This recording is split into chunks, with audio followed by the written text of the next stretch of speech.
नमस्कार मुलांनो, tap art क्लासमध्ये तुमचं स्वागत आहे. आज आपण रेषांचा वापर करून सुंदर मंडला आर्ट बनवायला शिकूया. मजा येईल ना? आज आपण एक बेसिक आर्ट कन्सेप्टही शिकूया. आर्टमध्ये काही महत्त्वाचे घटक असतात, जसं की रेषा, आकार, फॉर्म्स, टेक्स्चर्स, रंग, मूल्य आणि जागा म्हणजेच स्पेस. पुढे येणाऱ्या क्लासेसमध्ये आपण या सर्व एलिमेंट्स बद्दल सविस्तर शिकणार आहोत. तर आज आपण मुख्यतः रेषांवर लक्ष केंद्रित करूया आणि त्या मंडला डिझाईन मध्ये कशा वापरायच्या ते सुद्धा शिकूया. तर रेषा म्हणजे काय? आपण म्हणू शकतो की रेषा म्हणजे एक बिंदू जो चालायला निघालाय. रेषांचे विविध प्रकार असतात: आडव्या रेषा, उभ्या रेषा, तिरक्या रेषा, वळणाऱ्या रेषा, झिगझॅग रेषा, डॉटेड रेषा इत्यादी. आपण या रेषांना दोन भागांमध्ये विभागू शकतो, म्हणजे सरळ आणि वळणाऱ्या म्हणजेच कर्वी रेषा. सर्व रेषा समान जाडीच्या नसतात. काही रेषा पातळ असतात तर काही जाड असू शकतात. याला आपण लाईनचं वेट म्हणतो. लाईन वेट आपल्या चित्रात डेप्थ आणायला आणि इल्युजन म्हणजेच आभास क्रिएट करायला मदत करते.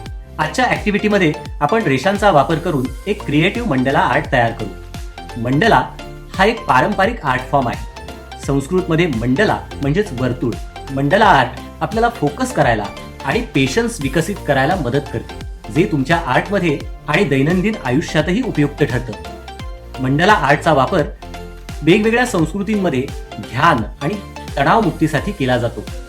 तुम्ही याचा वापर करून तुमची क्रिएटिव्हिटी व्यक्त करू शकता आणि तणाव दूर करू शकता.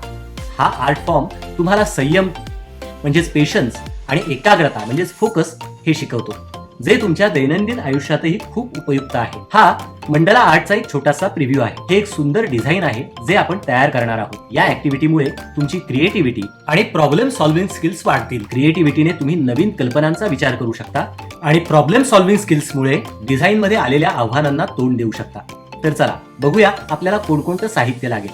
आज आपण वापरणार आहोत आपली आर्टची नोटबुक, पेन्सिल, खोड रबर, रंग आणि स्केच पेन्स किंवा कलर पेन्स. तुमच्याकडे जे आर्टचं साहित्य उपलब्ध असेल तुम्ही त्याचा वापर करू शकता. सर्वात आधी आपण आपल्या ड्रॉइंगला हलक्या हाताने पेन्सिलने आखून घेऊ. मी इथे एक पक्षाच्या आकारात मंडला बनवला आहे. तुम्ही तुमची क्रिएटिव्हिटी वापरून कोणतंही चित्र बनवू शकता.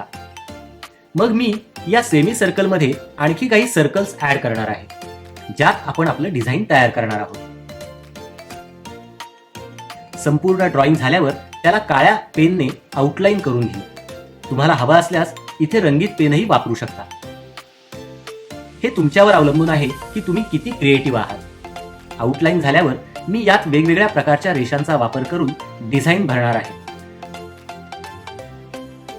तुम्हीही याच पद्धतीने रंगीत पेनने किंवा काळ्या पेनने तुमचं डिझाईन तयार करू शकता.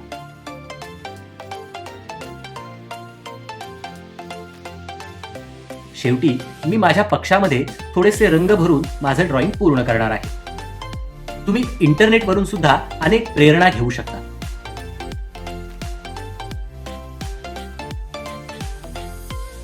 पण मित्रांनो, तुमच्या आर्टवर्कमध्ये तुमच्या क्रिएटिव्हिटीचा टच द्यायला विसरू नका.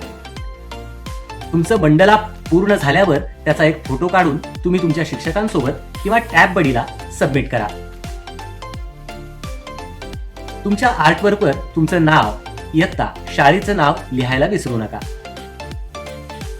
मित्रांनो, आज आपण आर्टच्या वेगवेगळ्या घटकांबद्दल म्हणजेच एलिमेंट्स बद्दल शिकलो.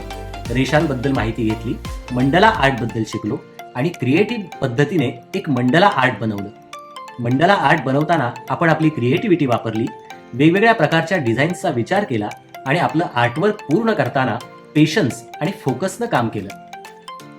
आर्टचा आनंद घ्या आणि तुमची क्रिएटिव्हिटी एक्सप्लोर करा.